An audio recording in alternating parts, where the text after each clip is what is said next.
السلام عليكم ورحمة الله تعالى وبركاته.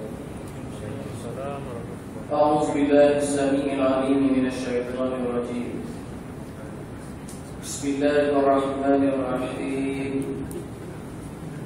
الحمد لله رب العالمين، والصلاة والسلام على أشرف الأنبياء والمرسلين سيدنا محمد وعلى آله وصحبه أجمعين. قال رب اشرح لي صدري ويسر لي أمري واحلل عقدة من لساني يفقهوا قولي. اللهم علمنا ما جهلنا وذكرنا ما نسينا. اللهم زدنا علما يا رب العالمين. Alhamdulillah, segala puji dan syukur kehadirat Allah Subhanahu wa taala, Tuhan yang sentiasa melimpahkan rahmat kepada hamba-hambanya yang tidak terhingga banyaknya. Selawat serta salam ke atas junjungan besar Nabi Muhammad sallallahu alaihi wasallam, ahli keluarga baginda, para sahabat baginda, seterusnya tuan-tuan kaum muslimin dan muslimat, para tetamu Allah yang dirahmati Allah sekalian. Alhamdulillah, kita masih lagi diberi nikmat, diberi peluang oleh Allah Ta'ala, terutamanya nikmat iman dan Islam yang merupakan nikmat yang paling mahal di dalam hidup seseorang hamba di atas muka bumi ini. Dan hingga ke saat ini kita masih lagi dapat berada di dalam rumah Allah, bagi menunaikan amal ibadat yang difardukan kepada kita. Dan sementara kita menunggu salat fardu isya, kita beriktikaf di dalam masjid yang mulia ini, kita berada di dalam majlis zikir atau berada di dalam majlis ilmu, sebagai ganti kepada Al-Fadhil Ustaz Haji Hamdan memilih satu tajuk pada malam ini, iaitu berkenaan dengan 10 sifat hati yang terpuji. 10 sifat hati yang terpuji, yang mesti kita kena milikilah, yang mesti kita kena tahu dan kita kena jaga. Kita beriman, kita beramal dan berterusan. Mudah-mudahan sifat-sifat yang baik ini, sifat-sifat yang terpuji ini menjadi pakaian di dalam hidup kita. Baik, sifat yang pertamanya ialah taubat.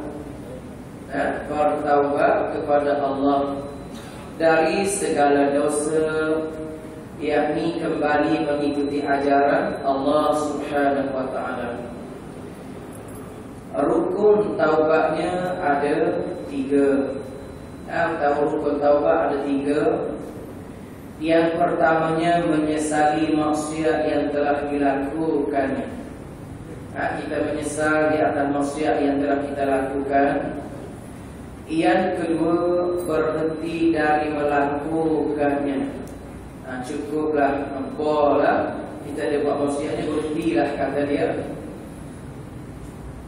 Yang ketiganya, berazam tidak akan mengerjakannya lagi.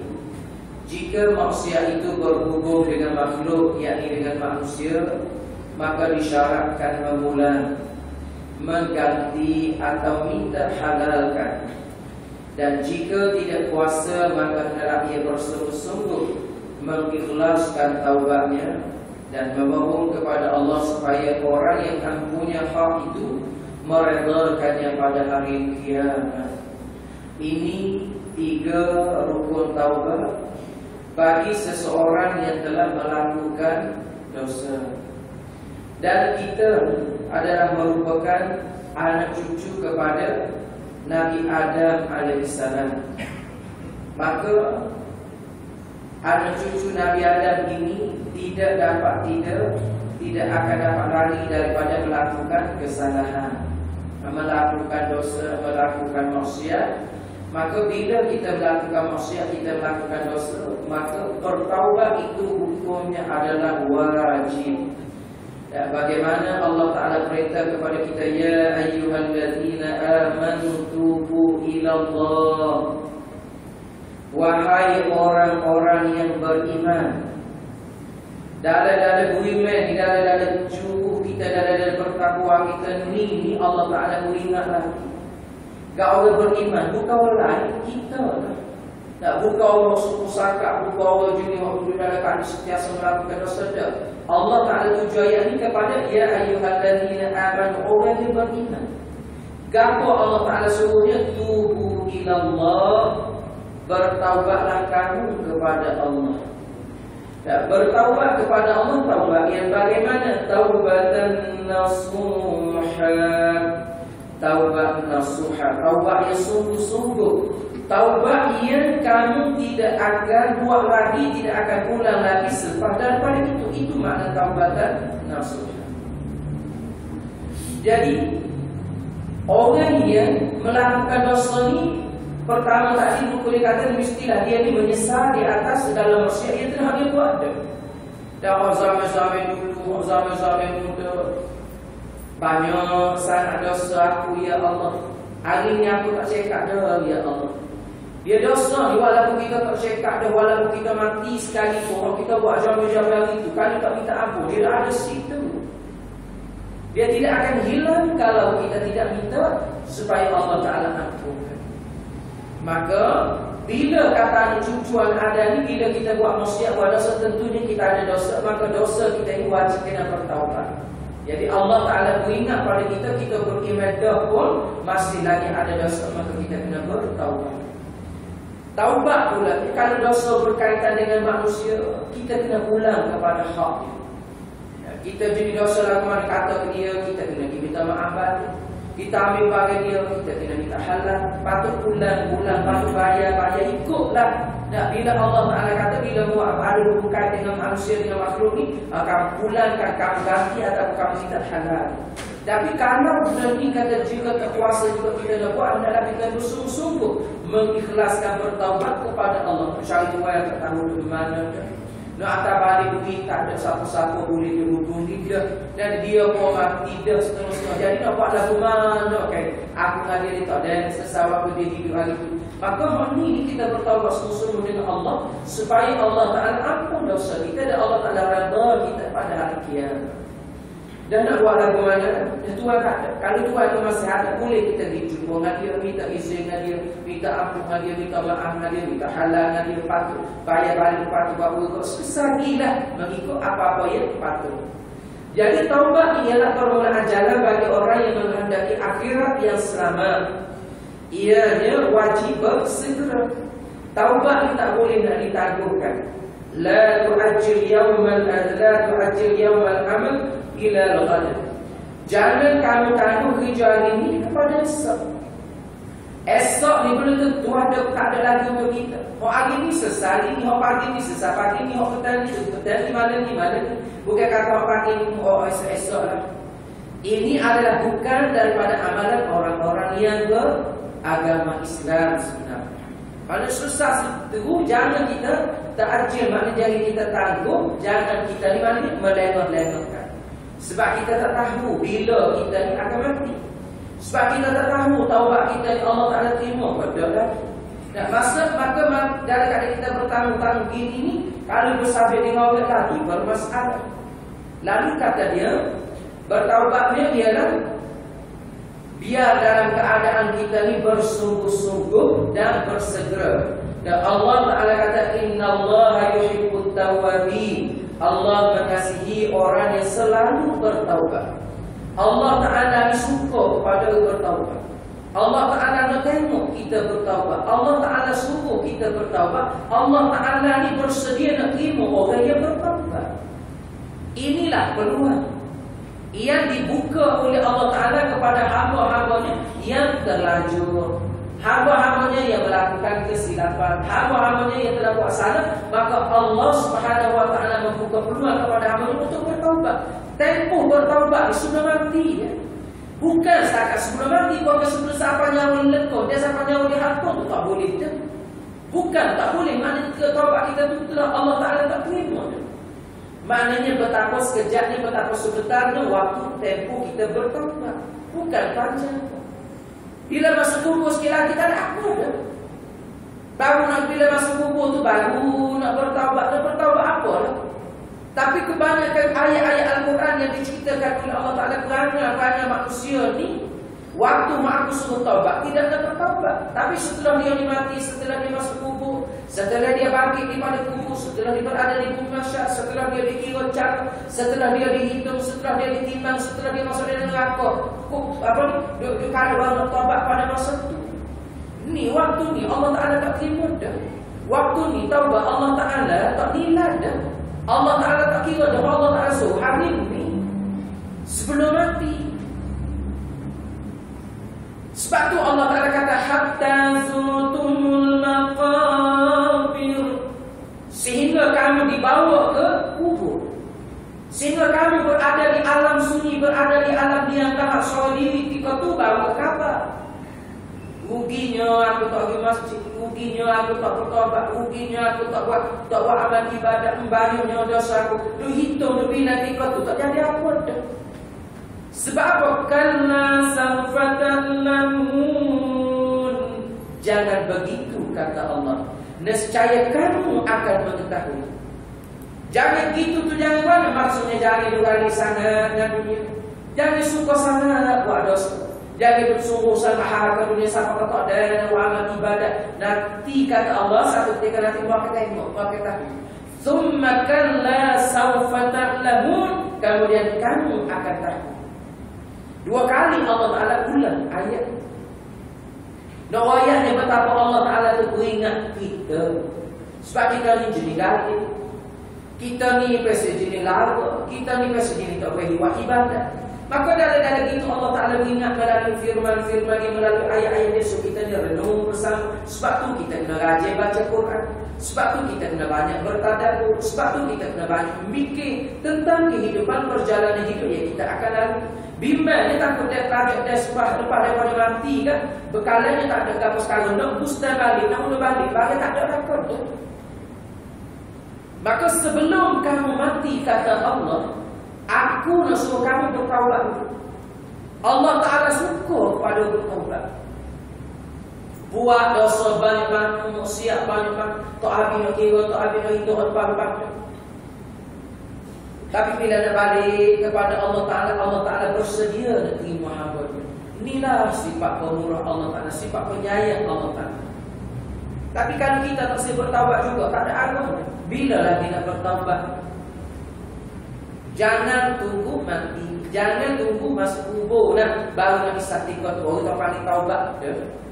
Tak sebab dia telajak dipakai kubur juga, kau tu terima setakat ada dah lah.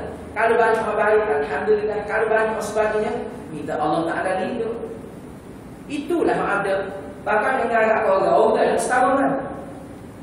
Tak, orang yang setahunan kan.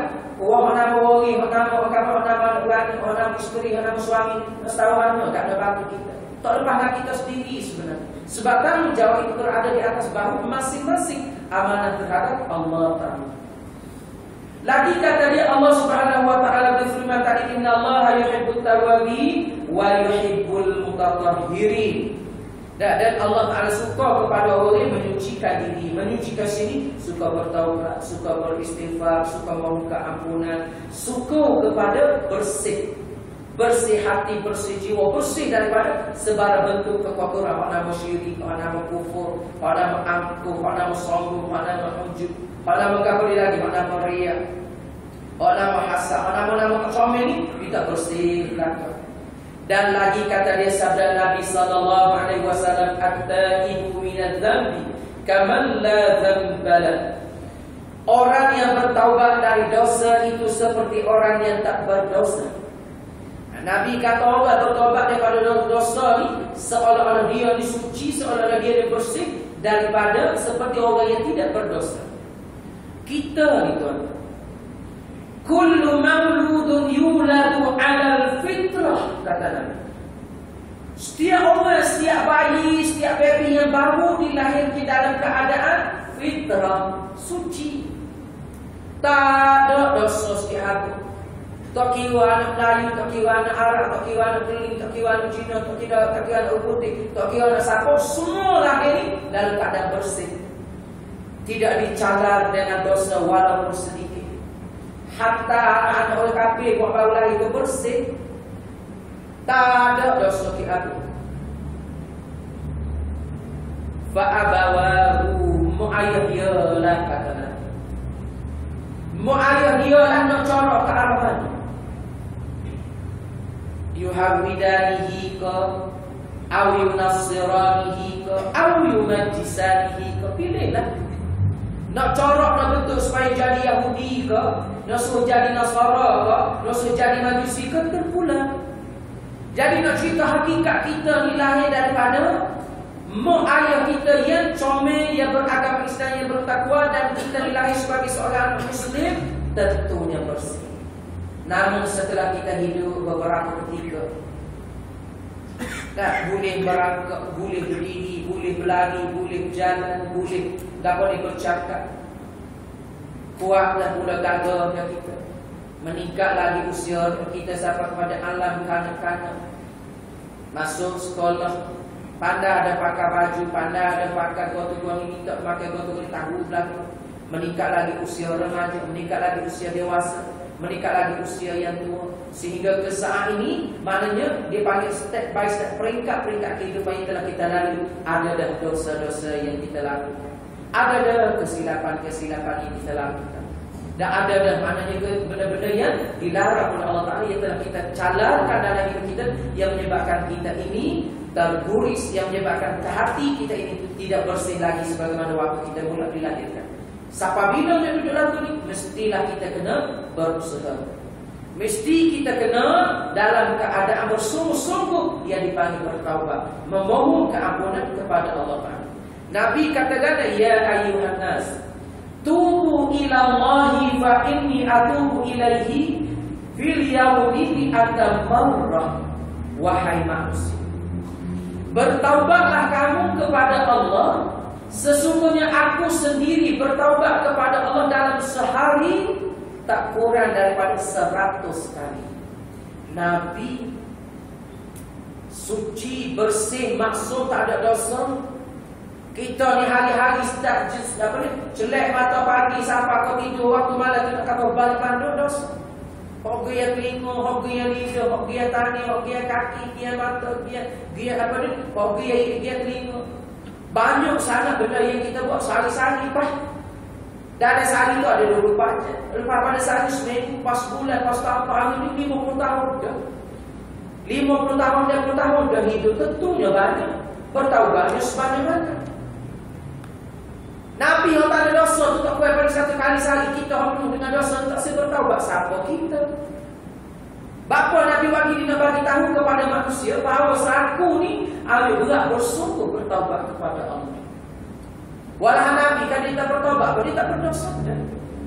Itulah sifat orang yang baik, sifat orang yang jujur. Sebab tu kita hari ni jangan mendapatkan. Kita hari ni jangan bersedar hati. Saya tak apa, aku tak bertaubat pun mengganggu beres apa dah. Siapa kata? Berani kita mengatakan kita tidak berdosa, tak ada. Tentunya ada kesilapan-kesilapan. Banyak sikit kecil besar zahir batin itu cerita lain. Pokoknya kita adalah hamba yang berdosa. Maka bertaubatlah kita kepada Allah. Nescaya Allah Ta'ala membuka pintu taubat ini sehingga ke akhir masa. Selagi mana kita hidup, mana dosa yang kita buat, bila kita kembali kepada Allah, bertaubatlah kepada Allah, Allah Ta'ala bersedia terima taubat. Jadi ini sifat comel, sifat bagus, sifat yang mahmudah, sifat yang dipuji, yang mesti dimiliki oleh setiap pribadi Muslim, yaitu suka bertaubat kepada Allah.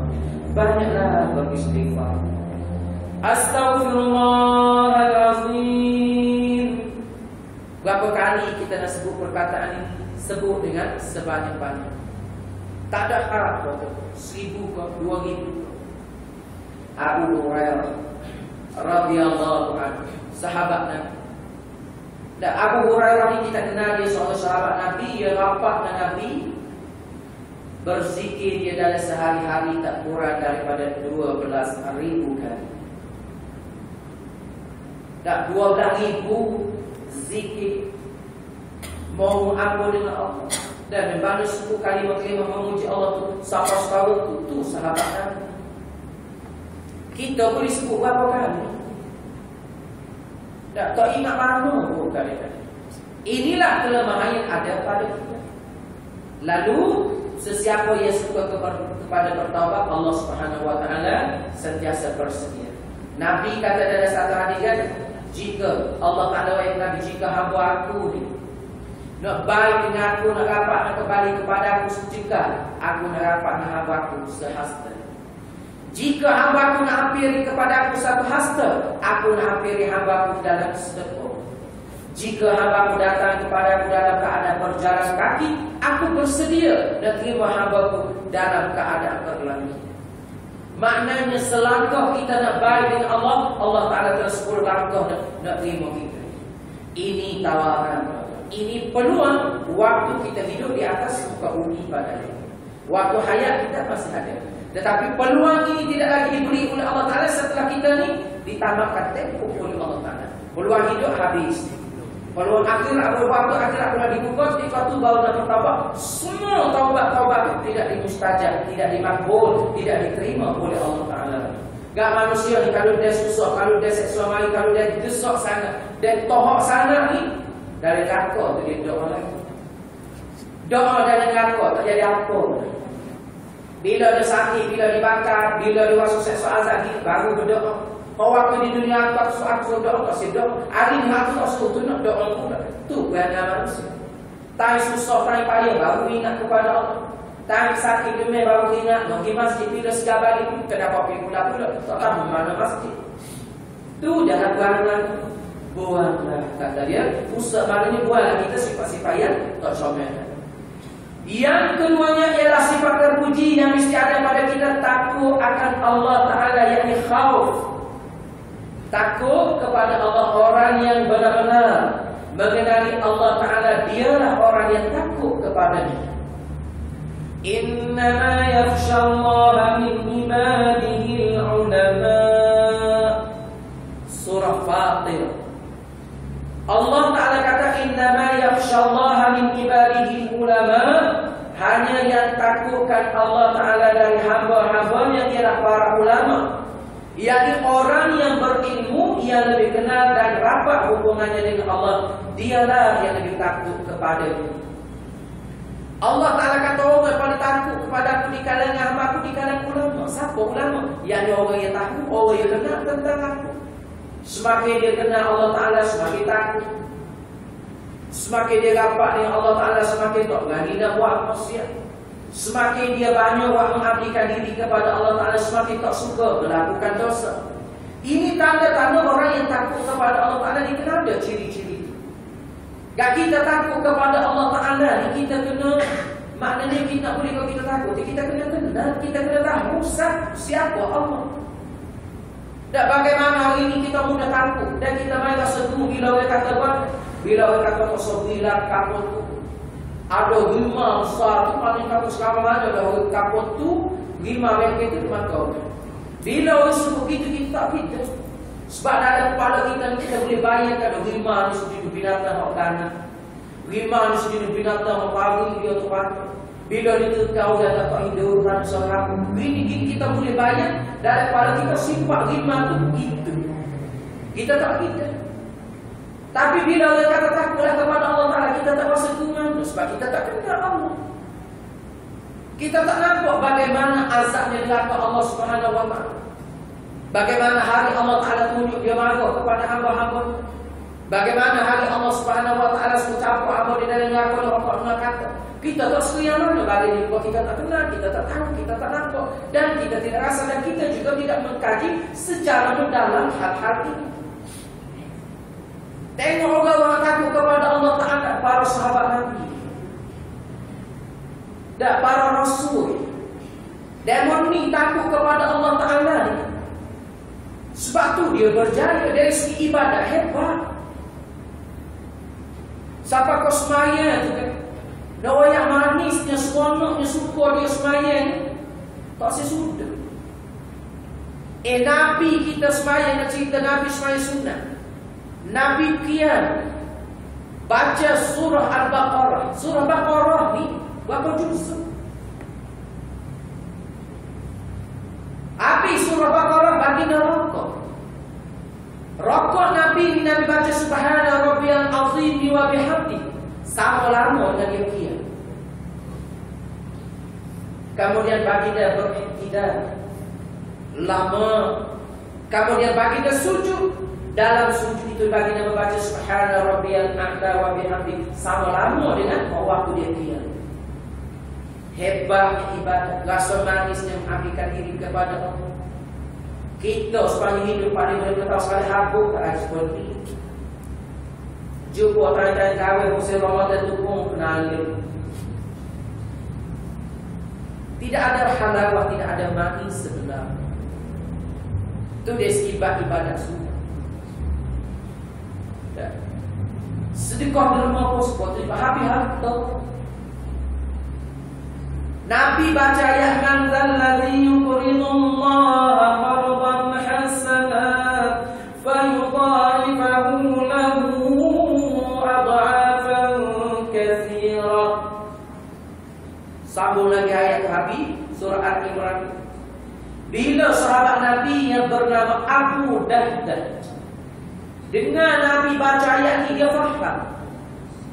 Ayat ini menceritakan bahawasanya ganjaran Allah kepada hamba-hambanya yang memberi pinjam hartanya kepada orang lain, Allah Ta'ala beri berkali-kali ganda balasannya baik kepada dia. Pinjam bukan bagi saja, buat baik, Allah Ta'ala balas berkali ganda kebaikan, pahala. Lalu Abu Dahdah faham ayat ni, dia ni isytihar, ya Rasulullah, Amos tekah kebuang ada dalam kebuang ni 600 batang pokok kurma beserta dengan segala hasilnya disedekah pada jalan Allah. Lalu Rasulullah SAW memuji tindakan Abu Dahdah. Kenapa dia boleh sedekah kebuang ni? Sebab dia nampak, dia tahu ganjaran Allah, dia yakin dengan apa yang Allah Ta'ala berikan kepada. Ini tanda orang takut kepada Allah. Sebab tu mereka tak berani nak buat maksiat, takut kepada Allah, takut kepada murka Allah, takut kepada azab Allah. Tak bagaimana kita dengan cerita orang yang tak semaya, antara azab seksa orang tak semaya di hari akhirat, Allah Ta'ala tak pandang kepada dia. Dan bila Allah Ta'ala tak tengok, bila Allah Ta'ala tak ambil cara tanda, dia tak selamat. Kepada siapa? Kepada orang yang tidak mendirikan salat, orang yang tak cara kepada sembahyang. Allah Ta'ala tak pandang kepada dia, Allah Ta'ala tak tengok. Kita sama-sama kita lihat ni, kalau dia tak tengok kita pun kita suruh tak sedar hati kan? Tengok pula pun tengok dengan muka masa, tengok dengan jadi, tengok dengan benci tu pun tak seronok dah. Apatah lagi dalam keadaan betapa Allah Ta'ala sendiri ni selaku Tuhan segala-galanya tak pandang kepada kita. Jadi biarlah kita ada rasa takut kepada Allah Ta'ala, supaya takut kita ini menambahkan lagi takwa kepada Allah Ta'ala. Nabi katakan, ana akhwafukum lillahi ta'ala, akulah orang yang paling takutkan Allah Ta'ala dari kalangan kamu. Dan Nabi kata dia lah orang yang paling takut sekali kepada Allah Subhanahu wa Ta'ala. Lalu kata dia, takutkan Allah Ta'ala berarti tidak berani melanggar perintah Allah, kerana hukuman siksanya tersangat berat. Tidak ada siapa pun yang dapat melepas daripada diri daripadanya. Adanya sifat ini pada seseorang akan membawa kepada keselamatan dan kesejahteraan hidup di dunia dan di akhirat. Sifat ini boleh mengalahkan tipu daya syaitan yang sentiasa hendak mencelakakan hidup manusia. Adalah sifat takutkan Allah ini mendorong seseorang untuk berbakti dan mencintai Allah dan mengharapkan limpah kurnianya, kerana dengan mendapat limpah kurnianya lah seseorang terselamat dari siksanya. Takut di sini mendorong seseorang untuk lebih mendampingi Allah yang Maha Pemurah lagi Maha Penyayang. Maknanya takut kita kepada Allah ni, maknanya takut nak buat maksiat tak berani. Takut kita kepada Allah Ta'ala, suka amal ibadat. Semakin takut kepada Allah Ta'ala, semakin kita banyak amal ibadat, semakin kita jauh melakukan maksiat. Itu tanda-tanda orang yang takut, tak berani nak langgar hukum Allah. Allah Ta'ala kata, wa anihkum bainahum bima anzalallah, hendaklah kamu menghukum di kalangan kamu apa yang telah diturunkan oleh Allah Ta'ala. Allah Ta'ala kata, kalau salah gani wala guni, salah gani wala guni, dia laksana. Ini tanda takut kepada Allah. Tidak Allah Ta'ala kata orang manusia ni bukan orang dia tak ingat. Allah Ta'ala kata dia ni buat silap kau ni, dia tak peduli, dia kira orang dia. Ini tanda orang yang sombong kepada Allah. Jadi orang sombong dengan Allah Ta'ala ni tunggulah. Di hari akhirat Allah Ta'ala kata tak nak kata Pak hari ini mana masuk surga, Pak aku ayat hari itu tak pakai. Jadi belah mana kita nak selamat di hadapan Allah Ta'ala. Ya, janganlah menjadi manusia yang suka melanggar perintah Allah Ta'ala.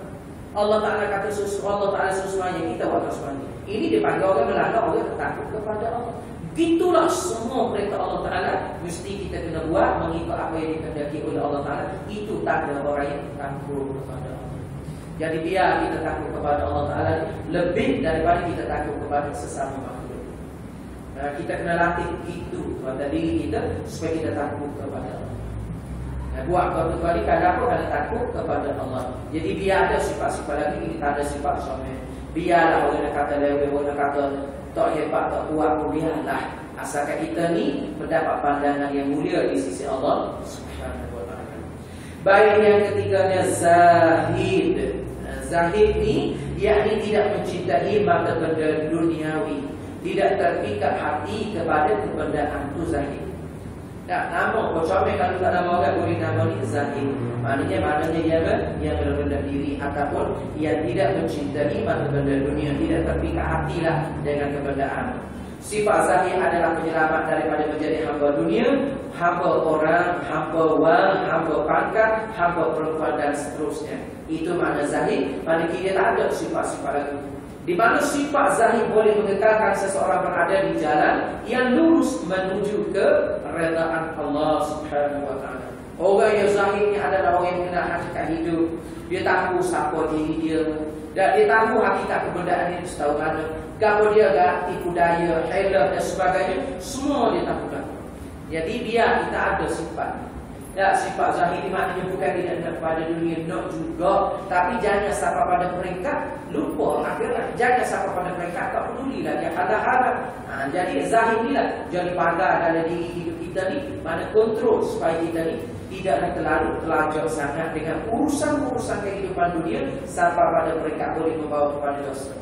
Penting sangat benda begini mesti ada di dalam perjalanan hidup kita, iaitu kita kena tahu bahawa kita tidak akan tunduklah kepada benda-benda yang tidak mendatangkan kepada kita amal-amal kebajikan.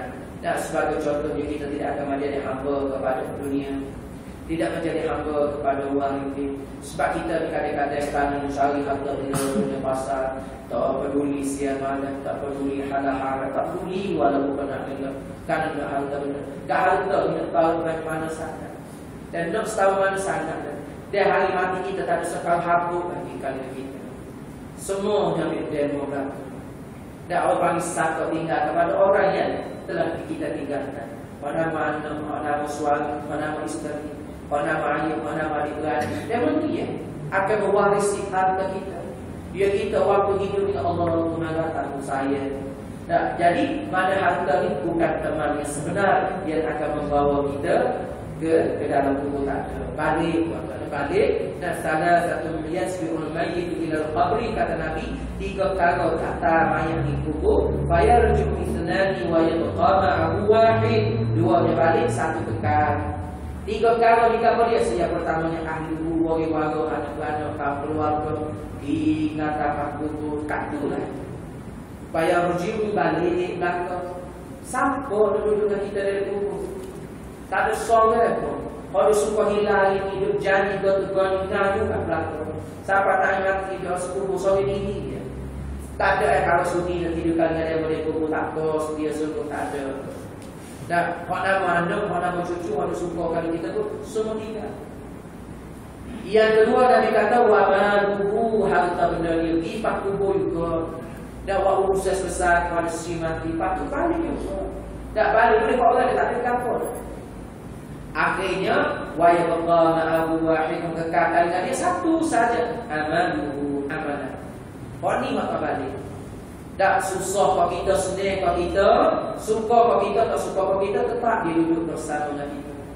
Amalan ni lah perlu kita kumpul sebanyak mungkin waktu kita hidup di dunia ini. Tak, biar kita ada langkah. Dia sekipas sedekah pada, wirid zikir pada, semai sunat ni pada, puasa sunat ni pada, baca Quran kita awak semua ada, semai fardu tak pernah kita, waktu kau ni baca kita, semua benda yang ada berlaku pada kita, kau ni akan berlaku kita. Banyak benda ni, banyak benda ni selamat kita, tenang kita, bahagia kita. Tapi kalau dah miskin, kalau dah bagi tak ada, kalau apa lagi? Jadi biarlah kita jadi orang kaya, kita mati, kita tinggal masjid, kau sebutin, upama. Tak tinggal benda-benda yang ada faedah, ada rumah kebajikan, kau upama. Bagian ini nak kata bagaimana politik. Tapi kalau kita tinggal harta bertimu-timu dalam pilihan di orang lain, tak ada seorang yang cuba mengaku, Ustaz, isteri saya tinggal